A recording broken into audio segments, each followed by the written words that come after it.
हमारे कोई ब्रजवासी बालक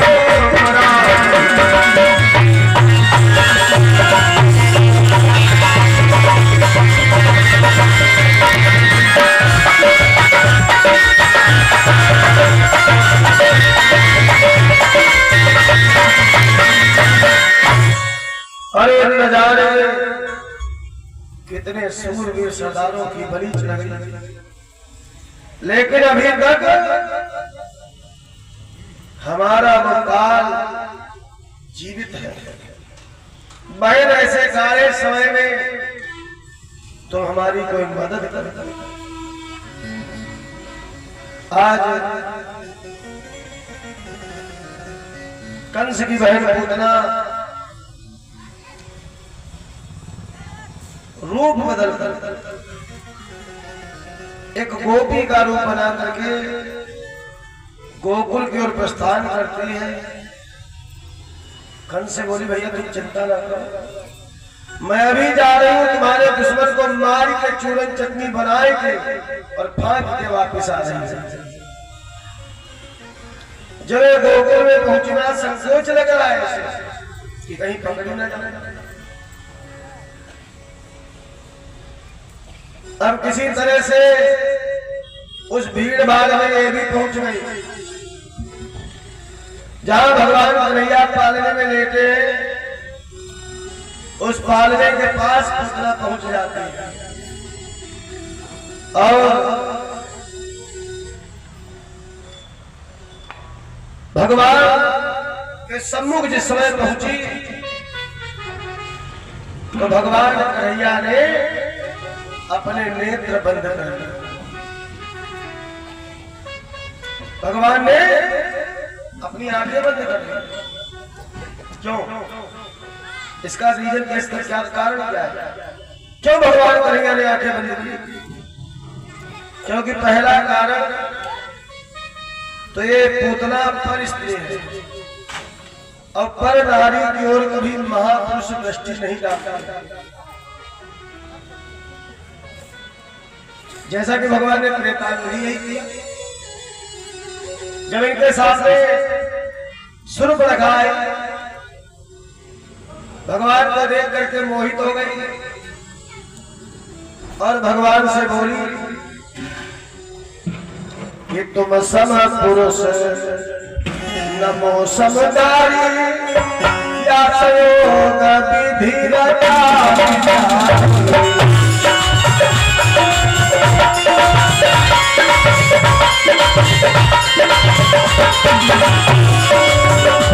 सब पुरुष नमो समदारी ये संयोग विधि रचा।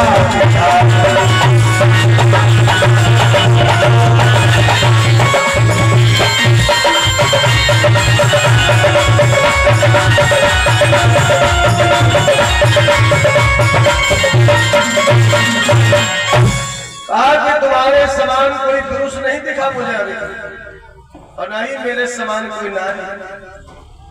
ताते अब लगे रहे कुमारी मनुमाना कछु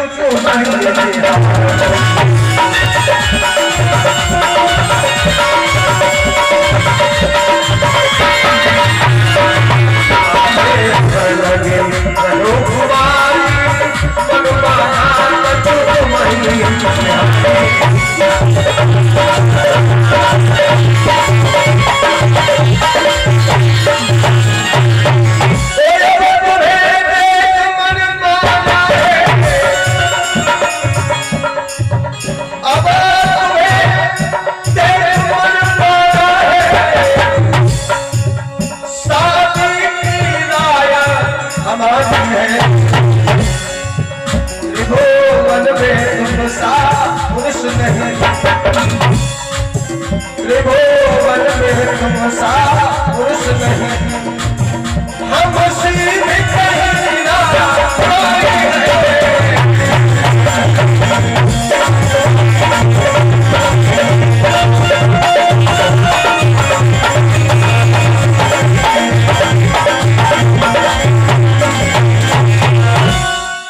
कहा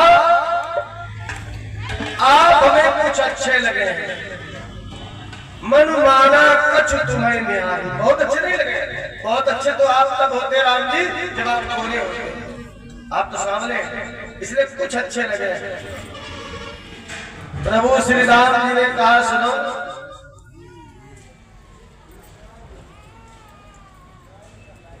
कि मन मुस्काई और कही प्रभु बाता, आई कुमार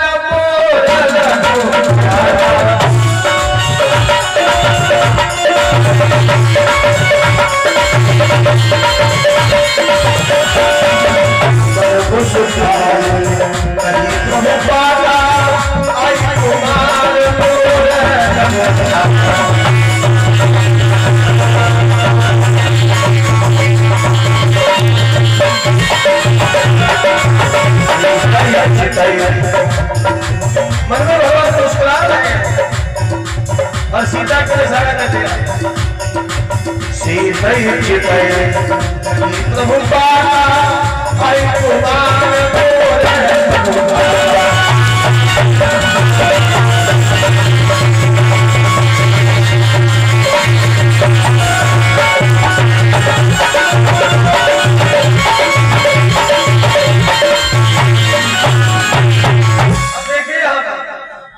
भगवान ने शूर्पणखा की ओर नहीं देखा, देखा किसकी तरफ? सीता ही चिताई देख अपनी सीता की तरफ, लेकिन बात शूर्पणखा से किया, यानी दृष्टि नहीं डाली, नहीं देखा। इसी प्रकार आज भगवान कन्हैया भी पूतना तो नहीं देख रहे हैं। तो एक तो कारण यह है कि महापुरुष बलदारी दृष्टि नहीं डालते। दूसरी बात, भगवान का एक रूल है, एक नियम है कि सन्मुख होई जीव मोहि जबहि जन्म को अग्नाशम सदै। जब ये जीव भगवान के सन्मुख होता है तो भगवान कोटि जन्मों के पापों को नष्ट कर देते हैं।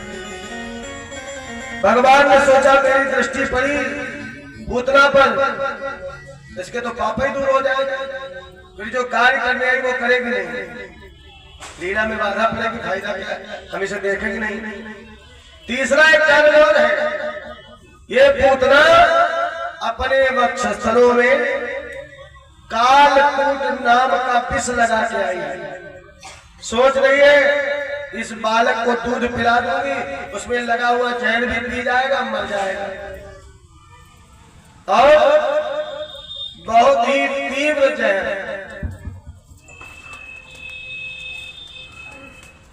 बहुत ही तीव्र जहर कि जीभ पर लगते लगते स्वाद भी ना बता पा, साइनाइड एकदम।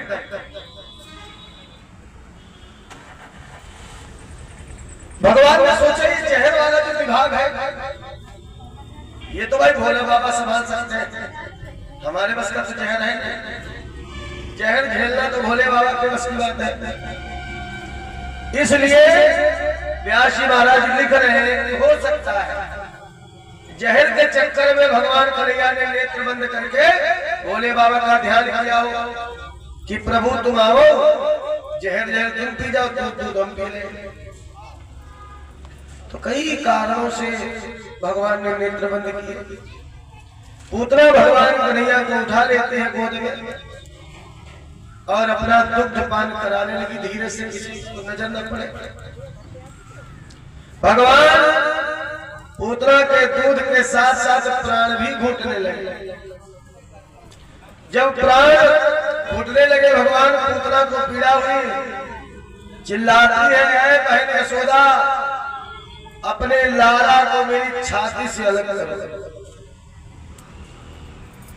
अपने लाला को मेरी छाती से अलग करो, ये तो हमारे प्राण निकाले ले रहा है। लेकिन वहां किसी को सुनाई नहीं दिया, भाग खड़ी हुई, शायद अब छोड़ दे, लेकिन भगवान ने नहीं छोड़ा, चिपके रहे। अब तो भागती जा रही, चिल्लाती जा रही है, कि जीती जागती, और अगर अब से मैं घर को जाने पाऊंगी,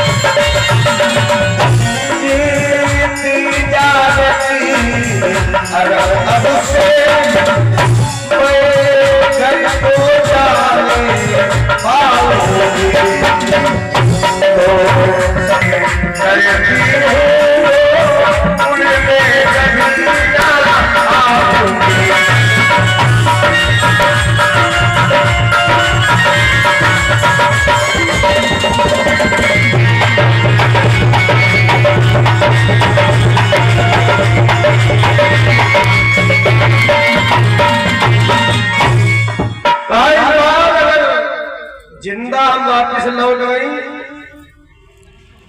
तो वापिस भी गोकुल की तरफ नहीं आओगे। भगवान ने सोचा मन में जिंदा जाओगे तब ना।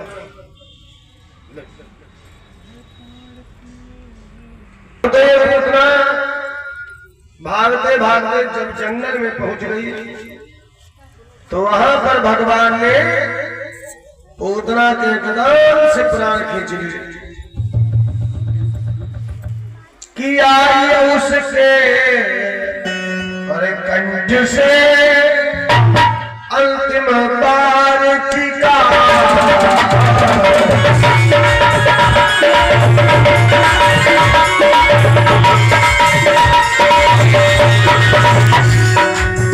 एक धमाका सा हुआ गिर सा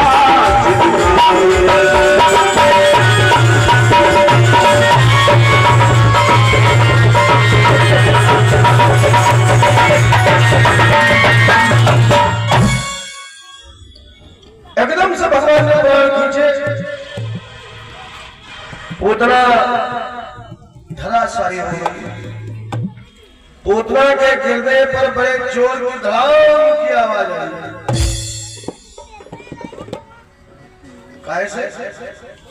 पूतना का जो वास्तविक शरीर था वह पूरे 1 योजन का था। 1 योजन लंबी चौड़ी थी पूतना। समझिए, 1 योजन का मतलब होता है 4 कोस, 12 किलोमीटर लंबी चौड़ी। अब 12 किलोमीटर लंबा चौड़ा इंसान अगर गिरेगा धमाका तो आने ही आना। भाई कोई दुबला पतला इंसान गिरता है तो पिट्टी की आवाज आती है, और जब कोई खाते पीते घर का गिरता है तो ऐसा जान पड़ता है पड़ोसी की दीवार गिरी, धमाके की आवाज आती है। बड़ी जोर से धमाके की आवाज आई, पूरे नगर में आवाज फैल गई। अब तो जितने भी लोग भाग खड़े हुए।